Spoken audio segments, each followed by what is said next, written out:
Salut tout le monde! Le protagoniste de l'histoire que je vais vous raconter est un cuisinier. Il est resté coincé sous l'eau pendant 62 heures. Ça fait presque 3 jours. Il est devenu la personne qui a passé le plus de temps sous l'eau et fait donc partie de l'histoire navale.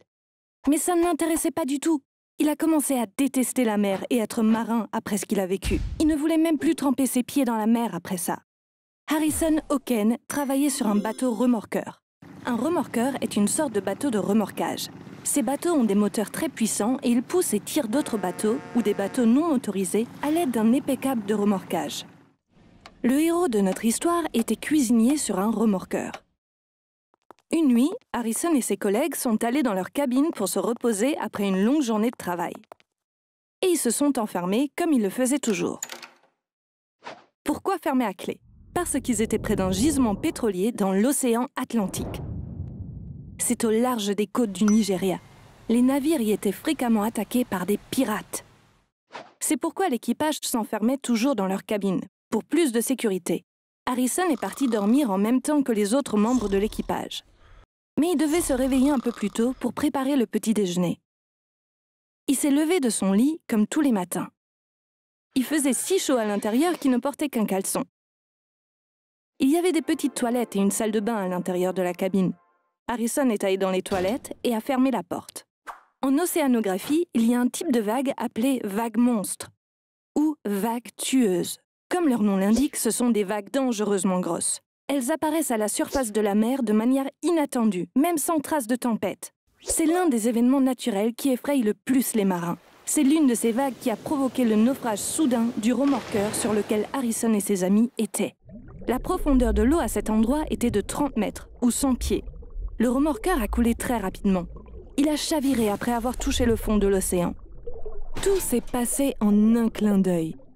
Malheureusement, les 11 membres de l'équipage qui se trouvaient dans la chambre avec Harrison se sont noyés. Une seule personne a survécu. Et c'était le cuisinier qui était dans les petites toilettes. Les toilettes dans lesquelles se trouvait Harrison avaient une porte en métal. La porte avait gardé l'eau à l'extérieur. Cet homme chanceux a survécu à l'accident parce qu'il était réveillé et dans un endroit où l'eau ne pouvait pas s'engouffrer. Mais il ne savait pas ce qui se passait. Il n'entendait aucun bruit. L'agitation à l'extérieur avait cessé. Le bateau avait-il coulé? Qu'était-il arrivé à ses amis? Devait-il quitter les toilettes ou attendre à l'intérieur? Il y a réfléchi pendant un moment. Il a finalement décidé de sortir de là. Ça n'a pas été facile d'ouvrir cette porte. Il a essayé de la pousser, mais elle ne bougeait pas. La pression de l'eau l'empêchait de s'ouvrir. Il poussa à nouveau aussi fort qu'il le put. La porte a à peine bougé. Harrison a continué à pousser. Lorsque la porte s'est ouverte juste assez pour qu'il puisse passer, il est vite sorti. Harrison a été choqué par ce qu'il a vu à l'intérieur de la cabine. Tous ses amis s'étaient noyés. Il était vraiment triste. Mais il ne pouvait rien faire. Il était presque à bout de souffle. Il devait sortir du bateau le plus vite possible. Harrison a essayé de nager vers la porte de la cabine. La clé était dans la serrure. Mais le courant à l'intérieur l'empêchait d'avancer. Il a lutté pendant un certain temps. S'il ne pouvait pas sortir, cette cabine serait sa tombe. Mais il ne pouvait pas bouger. Le courant l'a poussé vers la salle de bain de l'autre côté. Et c'est là qu'a eu lieu le premier miracle. La salle de bain n'était pas complètement remplie d'eau. Il restait une petite poche d'air. Harrison a levé la tête de l'eau dès qu'il est arrivé. Il a pris une très grande respiration. S'il était resté sous l'eau quelques minutes de plus, il aurait partagé le même sort que ses amis. Entre-temps, un bateau de sauvetage était arrivé sur les lieux de l'accident. Des plongeurs ont marqué le point où le remorqueur avait coulé. Ils ont plongé à cet endroit. Quand ils ont atteint le bateau, ils ont réalisé qu'il avait chaviré. L'équipement que les plongeurs avaient avec eux leur permettait de descendre à une certaine profondeur. Ils ont atteint les 30 mètres, mais ils n'ont pas pu rester longtemps en bas. Après une courte sonde, ils ont décidé qu'il n'y avait aucun survivant à l'accident. De plus, il y avait des requins dans cette zone. Après un certain temps, ils sont remontés à la surface, ayant perdu tout espoir. Comme ils n'ont pas pu entrer dans le bateau, Harrison n'a pas entendu les plongeurs arriver. Il est resté dans cette salle de bain environ un jour. C'était une personne religieuse, donc il priait beaucoup. Il pensait que Dieu le sauverait certainement. Mais il y avait un problème qu'il devait régler seul. Il était dans l'eau depuis longtemps. À la profondeur où il était, l'eau était naturellement froide. La possibilité d'hypothermie était donc élevée. Pour ceux qui ne savent pas, je vais vous expliquer ce qu'est l'hypothermie. La température moyenne pour les adultes est d'environ 36-37 degrés Celsius. Si cette température tombe en dessous de 35 degrés Celsius, il y a hypothermie. Et c'est un état qui peut être mortel. Si la température corporelle de la personne ne revient pas à la normale, elle se sent d'abord étourdie, puis elle perd conscience. Quand les premiers symptômes ont commencé, Harrison savait qu'il ne pouvait pas rester là plus longtemps. Il devait sortir de ce bateau et bien sûr, sortir de l'eau aussi. Le cuisinier de 29 ans a alors plongé à nouveau dans l'eau. La cabine du capitaine était à côté. La salle de bain avait une porte qui donnait sur cette pièce. Il y a nagé.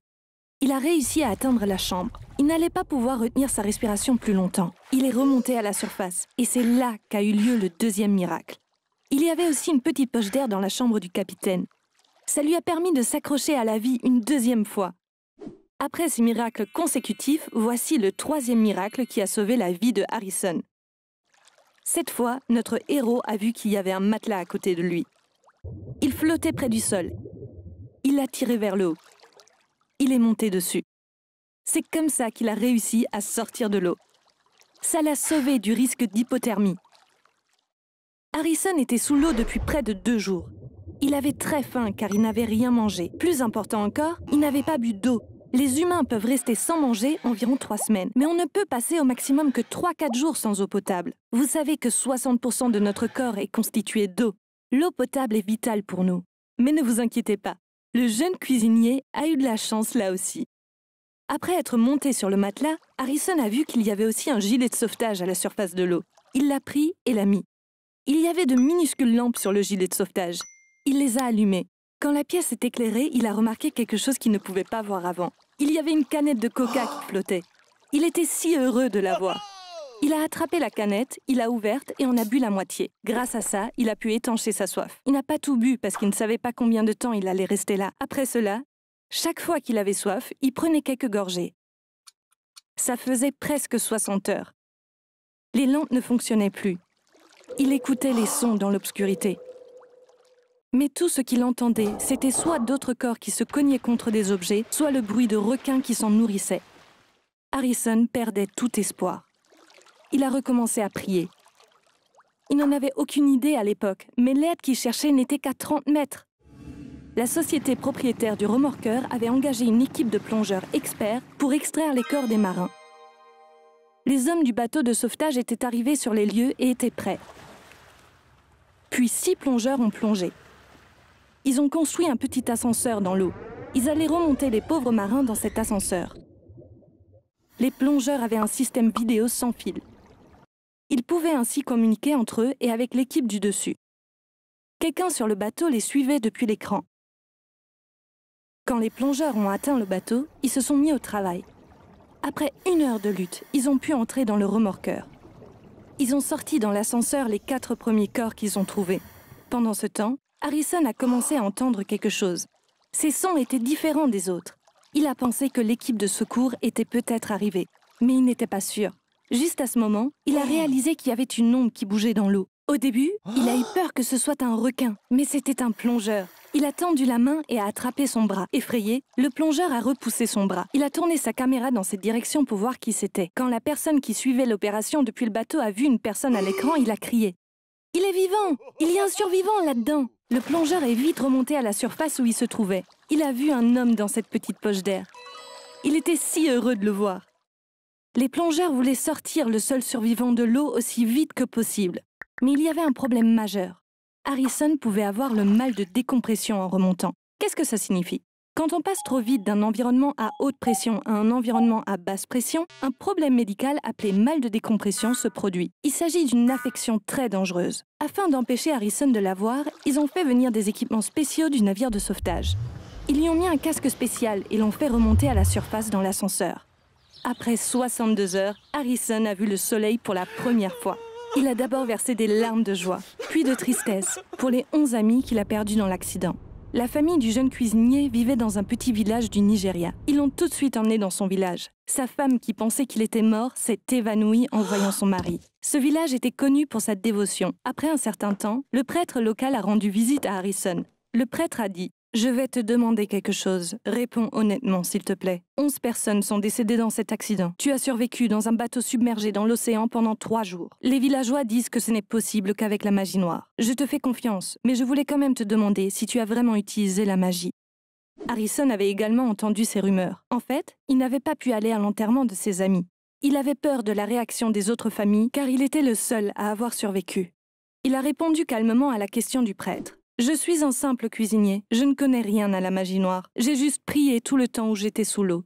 J'ai pensé à ma femme et à ma famille. J'ai souhaité qu'ils me revoient et Dieu m'a aidé. » Harrison a trouvé un emploi dans un restaurant loin de la mer et a continué à vivre une vie simple de cuisinier. Salut tout le monde, je m'appelle Daphné. J'ai une maladie génétique très rare. Je suis sûre que vous en serez surpris. Je ne ressens aucune douleur physique. Vous avez bien entendu, je n'ai aucun sens de la douleur. En fait, c'est un trouble. Le terme médical est insensibilité congénitale à la douleur. Qu'est-ce que ça signifie exactement? Voici quelques exemples. Disons que votre petit frère a joué au Lego et en a laissé quelques-uns par terre. Et vous marchez accidentellement sur l'un d'eux. Ça ferait mal, n'est-ce pas? Eh bien, pas pour moi. Ça ne me fait pas mal quand je marche sur des Legos, parce que je ne ressens pas la douleur. Voici un autre exemple. Je suis sûre que vous avez dû vous cogner l'orteil contre un pied de table au moins une fois et que ça vous a fait très mal. Vous avez peut-être eu l'impression de ne pas pouvoir supporter la douleur. Vous l'avez sûrement deviné, je ne ressens rien quand je me cogne l'orteil. Même si je me cognais l'orteil si fort qu'il se casserait, je continuerais à marcher. Tout cela vous semble peut-être super cool. Vous vous dites peut-être, ça doit être génial de ne jamais ressentir de douleur. J'aimerais être comme toi. Mais ce n'est pas le cas. Parce que la sensation de douleur est le système d'alerte du corps. Elle est vitale pour notre survie. Pensez-y de cette façon. Si quelque chose vous fait mal, votre cerveau vous avertit par la douleur. Vous devez faire quelque chose pour arrêter la douleur. Si vous ne la ressentez pas, vous n'êtes pas conscient du danger. Et ça peut avoir de très mauvaises conséquences. Par exemple, j'ai eu une brûlure au 2e degré dans la bouche en mangeant des frites. Pourquoi? Parce que je ne sentais pas qu'elles étaient super chaudes. J'ai continué à les manger et j'ai endommagé ma langue et mon palais. Si ça avait été vous, vous auriez senti qu'elles étaient trop chaudes dès la première bouchée. Vous auriez attendu que les frites refroidissent ou vous ne les auriez mangées qu'après avoir soufflé dessus. Mais les gens comme moi ne sentent pas que les frites sont trop chaudes et continuent à les manger. J'ai donc fini par avoir des brûlures dans toute la bouche ce jour-là. L'un des plus grands dangers pour les personnes qui ne ressentent pas la douleur est de ne pas se rendre compte qu'elles se sont cassées un os. L'hiver dernier, je suis allée skier avec ma famille. C'est tout à fait normal de tomber quand on fait du ski. Je suis donc tombée plusieurs fois ce jour-là. Au dîner, j'ai remarqué que ma main droite avait quelque chose de bizarre. Je n'arrêtais pas de faire tomber ma fourchette. « Je suis tellement maladroite aujourd'hui », ai-je dit. Mon père a dit « Je ne pense pas que ça soit normal » et m'a emmenée à l'hôpital. La radio a montré que j'avais de multiples fractures à l'épaule et au bras. Comme je n'avais ressenti aucune douleur, je ne savais pas que je m'étais cassé quelque chose lors d'une de mes chutes et j'ai continué à skier. Bien sûr, il y a certains avantages à ne pas ressentir de douleur. Par exemple, tu peux te faire autant de tatouages que tu veux et autant de piercings que tu veux. Mais ma mère dit que je dois attendre d'avoir 18 ans pour me faire tatouer. Je n'en ai donc pas encore. Mais je prévois de me faire beaucoup de tatouages plus tard, parce que j'adore ça. C'est cool de savoir que ça ne me fera pas mal du tout, même si j'espère ne pas en faire trop à cause de ça. Je crois que j'ai oublié de vous le dire. Les personnes qui ont mon trouble ne ressentent pas non plus de douleur corporelle. On n'a donc jamais de maux de tête, et on ne se réveille jamais au milieu de la nuit parce qu'on a mal aux dents. En parlant de dents, mon dentiste ne m'a jamais anesthésiée lorsqu'il traite mes caries ou qu'il m'arrache les dents, parce que je n'en ai pas besoin. Mais il n'arrête quand même pas de me demander « Tu es sûr? Ça ne te fait vraiment pas mal du tout ?» Je réponds toujours « Non ». Et à chaque fois, il me dit « C'est un miracle, incroyable ». Ce trouble cause également des problèmes pour les parents d'enfants qui en sont atteints. Quand j'étais bébé, je ne pleurais jamais. Je souriais tout le temps. Ma mère disait « J'ai tellement de chance, mon bébé est tellement sage ». Une fois, ma mère a oublié de changer ma couche. Pourtant, je continuais à sourire. Comme je suis restée longtemps dans une couche sale, j'ai eu une éruption cutanée. Ma mère était déconcertée que même là, je ne pleure pas. Elle a alors pensé pour la première fois « C'est trop. Est-ce que quelque chose ne va pas avec mon enfant ?» Mais comme elle n'avait jamais entendu parler de l'insensibilité à la douleur, elle n'avait aucun moyen de savoir que c'était ça. Savez-vous quand ma famille a finalement compris que j'avais ce trouble? Le jour de mon 6e anniversaire. Mes parents ont accroché une énorme pinata à ma fête d'anniversaire. Tous les enfants attendaient leur tour pour la frapper. Il y avait un énorme bâton. Chaque enfant avait les yeux bandés et recevait le bâton. Et puis frappait la pinata aussi fort qu'il pouvait. Un des enfants a manqué la pinata et m'a frappé sur la tête à la place.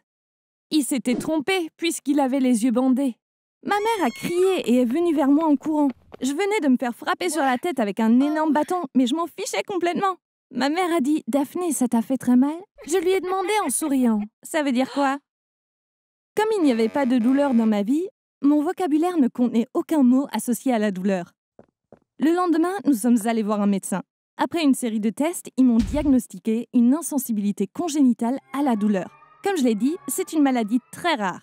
Les chances de l'avoir sont d'1 sur 1 million. Alors, quelle en est la cause? Les médecins sont maintenant sûrs que c'est une maladie génétique. Mais ils ne savent pas encore pourquoi la douleur ne se produit pas dans le corps. Il existe 2 théories. Selon la première, les nerfs des personnes atteintes de cette maladie dirigent le signal de la douleur vers la mauvaise partie du cerveau. Le cerveau ne peut pas passer en mode alerte puisqu'il ne reçoit pas le signal de douleur. Lorsqu'une personne normale touche une casserole très chaude, son cerveau ordonne aux nerfs de sentir la douleur et d'enlever la main immédiatement. Mais si cette personne n'est pas consciente de la douleur, son cerveau ne donne pas cet ordre, même si elle touche la casserole chaude. En parlant de casserole chaude, il y a quelques étés, nous sommes allés dans une station balnéaire. Je suis allée à la plage tôt le matin.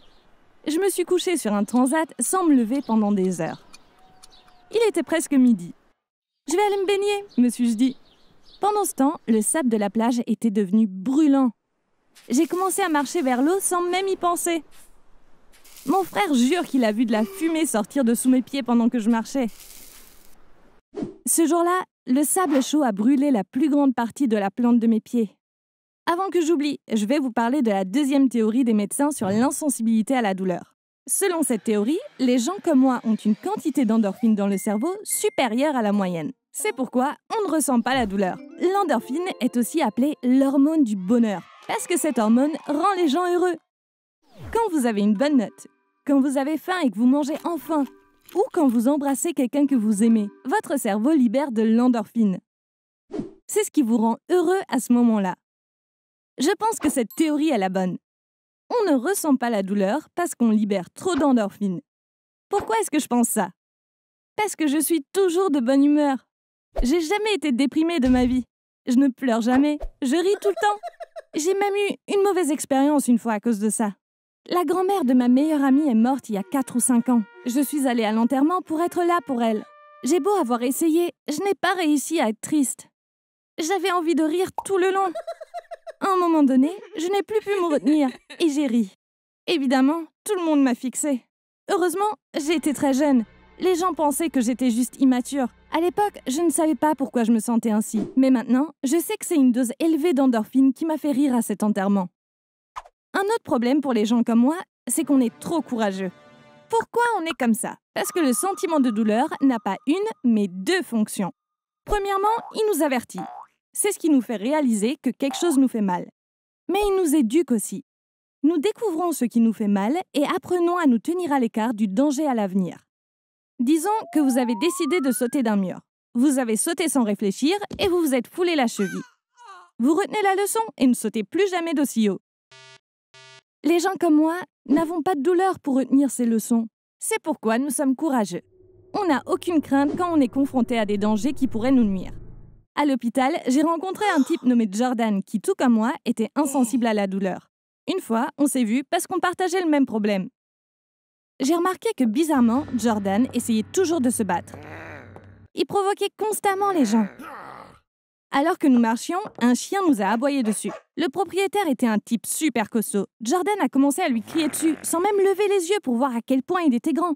Il n'y avait pas besoin d'en faire un scandale, mais il a failli se battre avec ce mec.